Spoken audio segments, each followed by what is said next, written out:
ಸೈತಾನನನ್ನು ಜಯಿಸಿರಿ. ಜೈಶಾಮ್ ಜಬದೊರೆ. ಅಧ್ಯಾಯ 3. ಕ್ರಿಸ್ತನಲ್ಲಿ ಪ್ರಿಯರಾದ ಸಹೋದರ ಸಹೋದರಿಯರಿಗೆ ಕ್ರಿಸ್ತೇಸುವಿನ ಅಮೂಲ್ಯ ನಾಮದಲ್ಲಿ ನಿಮ್ಮನ್ನು ವಂದಿಸುತ್ತೇನೆ. ಯಾಕೋಬ 4:7 ಹೀಗಿರಲಾಗಿ ದೇವರಿಗೆ ಒಳಗಾಗಿರಿ, ಸೈತಾನನನ್ನು ಎದುರಿಸಿರಿ, ಆಗ ಅವನು ನಿಮ್ಮನ್ನು ಬಿಟ್ಟು ಓಡಿ ಹೋಗುವನು ಎಂದು ಬರೆದಿದೆ. ಏಕೆಂದರೆ ಯೇಸು ಕ್ರಿಸ್ತನನ್ನು ಕರ್ತನು ರಕ್ಷಕನು ಎಂದು ಅರಿತಿರುವ ಮಕ್ಕಳನ್ನು ಸೈತಾನನು ಹಲವು ವಿಧವಾಗಿ ದೇವರಿಂದ ದೂರ ಮಾಡಲು ಪ್ರಯತ್ನಿಸುತ್ತಾನೆ.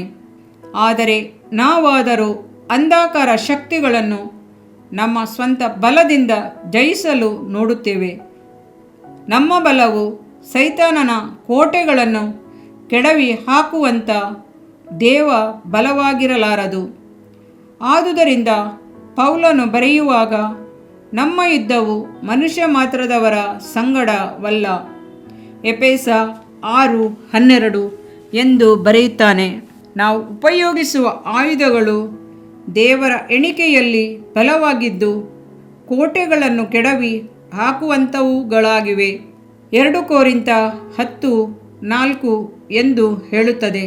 ಸತ್ಯವೇದದಲ್ಲಿ ಸೈತಾನನಿಗೆ ಸರ್ಪವೆಂದು ಆದಿಕಾಂಡ 3:14, ಪಿಶಾಚಿ ಮತ್ತಾಯ 4:1, ಶೋಧಕನು ಮತ್ತಾಯ 4:2, ಬಲಶಾಲಿ ಮತ್ತಾಯ 12:29, ಕೆಡುಕನು ಮತ್ತಾಯ 13:19, ಸುಳ್ಳುಗಾರನು, ಸುಳ್ಳುಗಾರರ ತಂದೆ ಯೆಹೋವನ 8:44, ಲೋಕದ ಅಧಿಪತಿ ಯೆಹೋವನ 14:30, ಈ ಪ್ರಪಂಚದ ದೇವರು 2 ಕೊರಿಂಥ 4:4, ಆಕಾಶಮಂಡಲದ ದುರಾತ್ಮ ಎಫೆಸ 6:12, ಪಾತಾಳದ ದೂತ ಪ್ರಕಟಣೆ 9:11, ಘಟಸರ್ಪ ಪ್ರಕಟಣೆ 20:2 ಎಂದು ಹಲವಾರು ಹೆಸರುಗಳು ಕೊಡಲ್ಪಟ್ಟಿವೆ.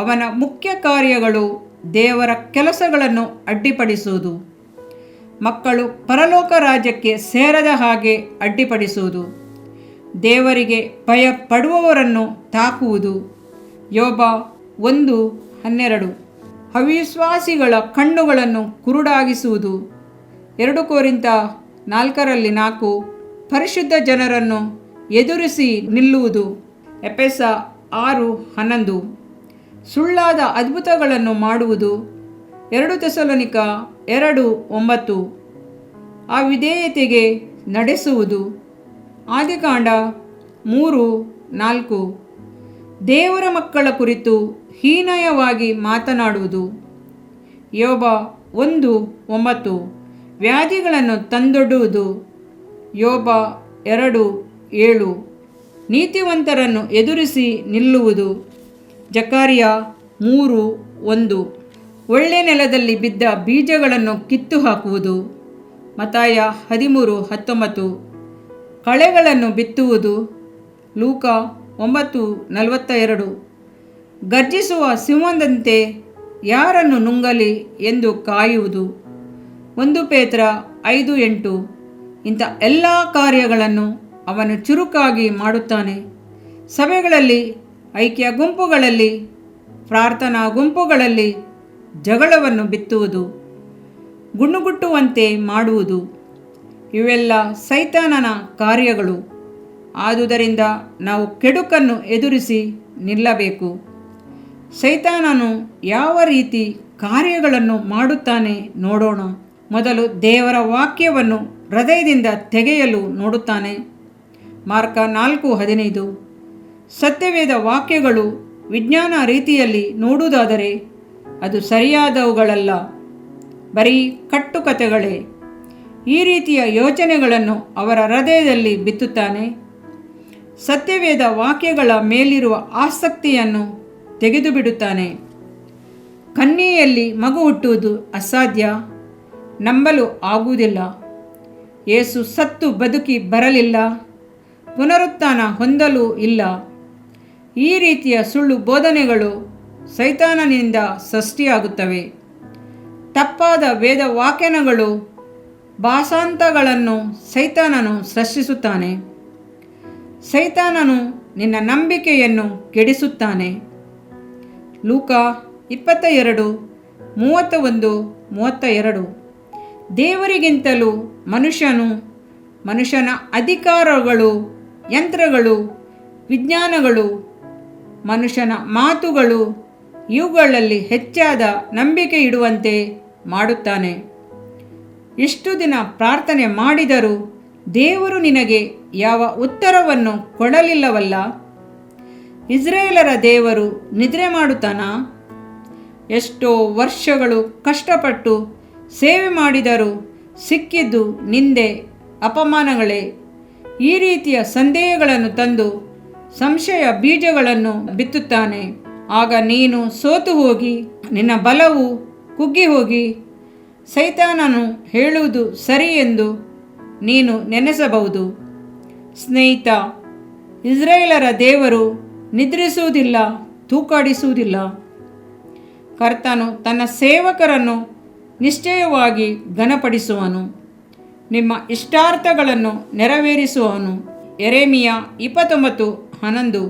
ಬೆಟ್ಟದಂಥ ಸಮಸ್ಯೆಗಳು ಬಂದಾಗ ಕಳವಳಗೊಳ್ಳುವಿ. ಸತ್ಯವೇದವು ಹೇಳುತ್ತದೆ, ದೇವರಲ್ಲಿ ನಂಬಿಕೆ ಇಡುವವನು ಈ ಬೆಟ್ಟವನ್ನು ಕಿತ್ತುಕೊಂಡು ಹೋಗಿ ಸಮುದ್ರದಲ್ಲಿ ಬೀಳು ಎಂದರೆ ಬೀಳುತ್ತದೆ. ಮಾರ್ಕ 11:22-23. ಸಮಸ್ಯೆಗಳನ್ನು ಕುರಿತು ಕಳವಳ ಪಡದೆ ದೇವರು ನಿನಗೆ ಕೊಟ್ಟ ಅಧಿಕಾರವನ್ನು ಉಪಯೋಗಿಸಿ ನಂಬಿಕೆಯಿಂದ ಸಮಸ್ಯೆಗಳನ್ನು ಎದುರಿಸಿ ಪ್ರಾರ್ಥಿಸುವುದಾದರೆ ಅದು ಬಿಟ್ಟು ಹೋಗುತ್ತದೆ. ನೀನು ನಂಬಿದರೆ ದೇವರ ಮಹಿಮೆಯನ್ನು ಕಾಣುವಿ. ಯೆಹೋವನ 11:40. ಸೈತಾನನು ದೇವರಿಗೂ ನಿನಗೂ ಇರುವ ಸಂಬಂಧವನ್ನು ಕೆಡಿಸಿ ಹಾಕುತ್ತಾನೆ. ಅನಾನಿಯ ಸೈಪೇರಳು ಭೂಮಿಯನ್ನು ಮಾರಿ ಬಂದ ಹಣವನ್ನು ಮುಚ್ಚಿಟ್ಟು ದೇವರ ಬಳಿಯಲ್ಲಿ ಸುಳ್ಳು ಹೇಳುವ ಹಾಗೆ ಸೈತಾನನು ಕ್ರಿಯೆ ಮಾಡಿದನು. ಇದರ ಫಲ ಇಬ್ಬರೂ ಸಾಯಬೇಕಾಯಿತು. ದೇವರಿಗಾಗಿ ನಿನ್ನ ಅರ್ಪಣೆಯು ಸತ್ಯವುಳ್ಳದಾಗಿದೆಯಾ? ವಿರೋಧಿಗಳನ್ನು ಕ್ಷಮಿಸಿ ಅವರೊಂದಿಗೆ ಒಂದಾಗಿ ಪ್ರೀತಿ ತೋರಿಸುವಿರಾ? ಇತರರೊಂದಿಗೆ ಇರುವ ನಿಮ್ಮ ಐಕ್ಯತೆಯು ನಿಜವಾದುದಾಗಿದೆಯಾ? ಸೈತಾನನಿಂದ ವಂಚಿಸಲು ಸ್ಥಳ ಕೊಡದಿರಿ. ಸೈತಾನನಿಗೆ ಸ್ಥಳ ಕೊಡುವಿಯಾದರೆ ಪ್ರಾರ್ಥನೆ ಮಾಡುವುದು, ಸತ್ಯವೇದ ಓದುವುದು, ಸಾಕ್ಷಿ ಹೇಳುವುದು, ಸೇವೆ ಮಾಡುವುದು ಇವೆಲ್ಲವೂ ಸ್ವಲ್ಪ ಸ್ವಲ್ಪವಾಗಿ ಕಡಿಮೆಯಾಗುತ್ತಾ ಹೋಗುವುದು. ದೇವರಿಗೆ ಮೊದಲ ಸ್ಥಾನ ಕೊಡದೆ ಹೋಗುವ ಸ್ಥಿತಿ ಬರಬಹುದು. ಆದುದರಿಂದ ಸೈತಾನನಿಗೆ ಸ್ಥಳ ಕೊಡಬೇಡಿರಿ. ಎಫೆಸ 4:27. ಸೈತಾನನ ಕುತಂತ್ರಗಳನ್ನು ಜಯಿಸಿ ನಿಲ್ಲಲು ದೇವರು ಕೊಡುವ ಸರ್ವ ಆಯುಧಗಳನ್ನು ಧರಿಸಿಕೊಳ್ಳಿರಿ. ಎಫೆಸ 6:11. ಹೀಗಿರಲಾಗಿ ದೇವರಿಗೆ ಒಳಗಾಗಿರಿ, ಸೈತಾನನನ್ನು ಎದುರಿಸಿರಿ, ಅವನು ನಿಮ್ಮನ್ನು ಬಿಟ್ಟು ಓಡಿ ಹೋಗುವನು. ಯಾಕೋಬ 4:7. ಶತ್ರುವಾಗಿರುವ ಸೈತಾನನ ಕುತ್ತಿಗೆಯ ಮೇಲೆ ಕಾಲುಗಳನ್ನಿಟ್ಟು ತುಳಿಯಿರಿ ಎಂದು ಯೆಹೋಶುವ 10:24 ಓದುತ್ತೇವೆ. ಸೈತಾನನು ಯೋರ್ದಾನಿನಂಥ ಸಮಸ್ಯೆಗಳನ್ನು ತರುವಾಗ ಯಾಜಕರು ಯೋರ್ದಾನಿನಲ್ಲಿ ಕಾಲುಗಳನ್ನು ಇಡುತ್ತಲೇ ಯೋರ್ದನ್ ನದಿಯು ದಾರಿಯು ಬಿಟ್ಟ ಹಾಗೆ ನೀವು ಕೂಡ ಯೇಸುವಿನ ನಾಮದಲ್ಲಿ ತುಳಿಯುವುದಾದರೆ ಸೈತಾನನು ಓಡಿ ಹೋಗುತ್ತಾನೆ. ಸೈತಾನನನ್ನು ಕಂಡು ಓಡಿ ಹೋಗುವವರು ನೀವಲ್ಲ, ಸೈತಾನನು ಓಡಿ ಹೋಗಬೇಕು. ಲೋಕದ ಮನುಷ್ಯನು ಲೋಕದ ಉಪದ್ರವಗಳನ್ನು ಕಂಡು ಓಡುತ್ತಾನೆ. ಆದುದರಿಂದ ನಾವು ಆತ್ಮಿಕ ರೀತಿಯಲ್ಲಿ ನಡೆದುಕೊಳ್ಳಬೇಕು, ಎಚ್ಚರವಾಗಿರಬೇಕು. 1 ಪೇತ್ರ 5:8-9. ನಮ್ಮಲ್ಲಿ ಅನೇಕರು ಸೈತಾನನನ್ನು ಎದುರಿಸಿ ನಿಲ್ಲಲು ಶಕ್ತಿಯಿಲ್ಲದವರಾಗಿ ಅನೇಕ ವಿಧವಾದ ಕಷ್ಟಗಳನ್ನು ಅನುಭವಿಸುತ್ತೇವೆ. ಕ್ರಿಸ್ತನಲ್ಲಿ ನಮ್ಮನ್ನು ಕರೆದ ಕೃಪಾಪೂರ್ಣನಾದ ದೇವರು ತಾನೇ. ನೀವು ಸ್ವಲ್ಪ ಕಾಲ ಬಾಧೆಪಟ್ಟ ಮೇಲೆ ನಿಮ್ಮನ್ನು ಯೋಗ್ಯ ಸ್ಥಿತಿಗೆ ತಂದು ನೆಲೆಗೊಳಿಸಿ ಬಲಪಡಿಸುವೆನು. 1 ಪೇತ್ರ 5:9-11. ಕರ್ತನು ನಿನ್ನನ್ನು ಆಶೀರ್ವದಿಸಲಿ. ಇದರಿಂದ ನಿನ್ನ ದೇಹಕ್ಕೆ ಆರೋಗ್ಯವು, ಎಲುಬುಗಳಿಗೆ ಸಾರವು ಉಂಟಾಗುವವು.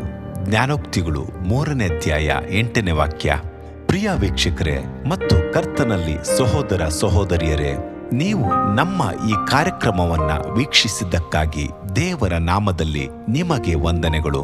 ದೇವರ ವಾಕ್ಯವು ನಮ್ಮ ಎಲುಬಿಗೆ ಬಲವೂ ಸಾರವೂ ಆಗಿದೆ ಎಂದು ಸತ್ಯವೇದವು ಹೇಳುವಂತೆ ಈ ಕಾರ್ಯಕ್ರಮವು ನಿಮಗೆ ಆಶೀರ್ವಾದಕರವಾಗಿದೆ ಎಂದು ನಂಬುತ್ತೇವೆ. ಪ್ರಿಯ ವೀಕ್ಷಕರೇ, ನಮ್ಮ ಈ ಸೇವೆಗಾಗಿ ಪ್ರಾರ್ಥಿಸಿರಿ ಮತ್ತು ಎಲ್ಲಾ ಕಾರ್ಯಕ್ರಮಗಳನ್ನ ಇತರರೊಂದಿಗೆ ಶೇರ್ ಮಾಡಿರಿ. ಅದೇ ರೀತಿಯಾಗಿ ನಮ್ಮ ಈ ಯೂಟ್ಯೂಬ್ ಚಾನೆಲ್ ಅನ್ನು ಸಬ್ಸ್ಕ್ರೈಬ್ ಮಾಡಿರಿ ಹಾಗೂ ಲೈಕ್ ಮಾಡಿ. ನಿಮ್ಮ ಅನಿಸಿಕೆಗಳನ್ನು ಕಮೆಂಟ್ ಬಾಕ್ಸ್ನಲ್ಲಿ ನಮಗೆ ತಿಳಿಯಪಡಿಸಿ. ನಮ್ಮ ಸಂಖ್ಯೆ 7022104605. ಈ ಸಂಖ್ಯೆಗೆ ಕರೆ ಮಾಡಿರಿ. ಒಬ್ಬ ಪಾಪಿಯ ಪ್ರಾರ್ಥನೆ. ಯೇಸುವನ್ನು ರಕ್ಷಕನಾಗಿ ಅಂಗೀಕರಿಸಲು ಮಾಡಬೇಕಾದ ಪ್ರಾರ್ಥನೆ. ಪ್ರಿಯ ಪರಲೋಕದ ತಂದೆಯೇ, ಯೇಸುವಿನ ಹೆಸರಿನಲ್ಲಿ ನಾನು ನಿನ್ನ ಬಳಿಗೆ ಬಂದಿದ್ದೇನೆ. ನನ್ನ ಬಳಿಗೆ ಬರುವವರನ್ನು ನಾನು ತಳ್ಳಿಬಿಡುವುದೇ ಇಲ್ಲ. ಯೋಹಾನ 6:37 ಎಂದು ನಿನ್ನ ವಾಕ್ಯ ಹೇಳುತ್ತದಲ್ಲ. ಆದ್ದರಿಂದ ನೀನು ನನ್ನನ್ನು ತಳ್ಳಿಬಿಡದೆ ನನ್ನನ್ನು ಸೇರಿಸಿಕೊಳ್ಳುವಿ ಎಂದು ನನಗೆ ಗೊತ್ತಿದೆ. ಆದ್ದರಿಂದ ನಾನು ನಿನಗೆ ಸ್ತೋತ್ರ ಮಾಡುತ್ತೇನೆ.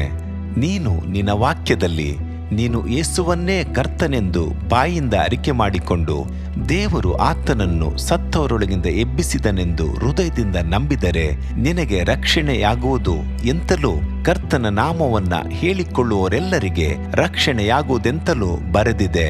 ರೋಮ 10:9-13ನೇ ವಾಕ್ಯ.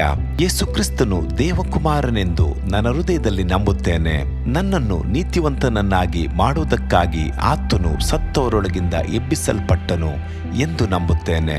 ನಾನು ಆತನ ನಾಮವನ್ನ ಹೇಳಿಕೊಳ್ಳುತ್ತೇನೆ. ಯೇಸುವೇ, ನೀನೇ ಕರ್ತನು. ತಂದೆಯೇ, ನೀನು ನನ್ನನ್ನು ರಕ್ಷಿಸಿದಿ ಎಂದು ನಾನು ನಂಬುತ್ತೇನೆ.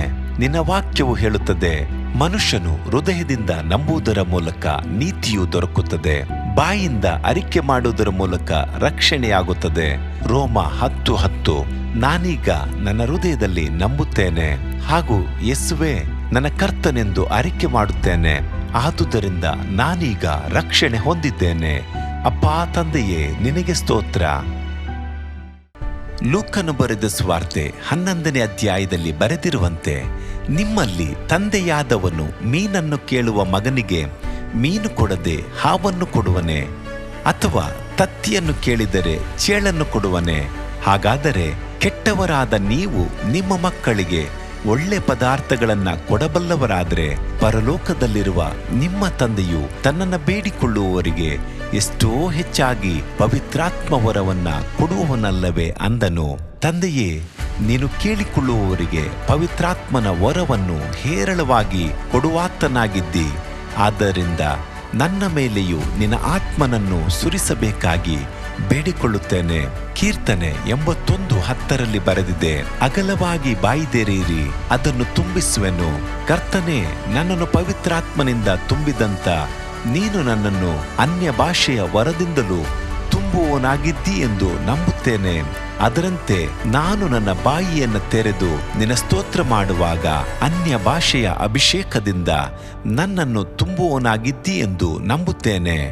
ಈಗ ನೀವು ನಿಮ್ಮ ಬಾಯಿಯನ್ನು ತೆರೆದು ಮಾತನಾಡುವಾಗ ಪವಿತ್ರಾತ್ಮನು ನಿಮ್ಮ ಬಾಯಿಯನ್ನು ತನ್ನ ಭಾಷೆಯಿಂದ ತುಂಬುವವನಾಗಿದ್ದಾನೆ. ಇದು ದೇವರ ಭಾಷೆಯಾಗಿದೆ. ಈ ಅಭಿಷೇಕವನ್ನ ಹೊಂದಿಕೊಳ್ಳಲು ನೀವು ನಿಮ್ಮ ಸ್ವರವನ್ನ ಉಪಯೋಗಿಸಬೇಕು. ಅದರಿಂದ ನೀವು ನಿಮ್ಮ ಬಾಯನ್ನು ತೆರೆದು ದೇವರಿಗೆ ಸ್ತೋತ್ರ ಮಾಡುವಾಗ ದೇವರು ನಿಮ್ಮನ್ನು ಅನ್ಯ ಭಾಷೆಯ ವರದಿಂದ ತುಂಬುವವನಾಗಿದ್ದಾನೆ. ಪ್ರಿಯರೇ, ಈಗ ನೀವು ಪವಿತ್ರಾತ್ಮನಿಂದ ತುಂಬಲ್ಪಟ್ಟ ಆತನ ಪ್ರಿಯ ಮಕ್ಕಳಾಗಿದ್ದೀರಿ. ದೇವರ ನಾಮಕ್ಕೆ ಸ್ತೋತ್ರವಾಗಲಿ.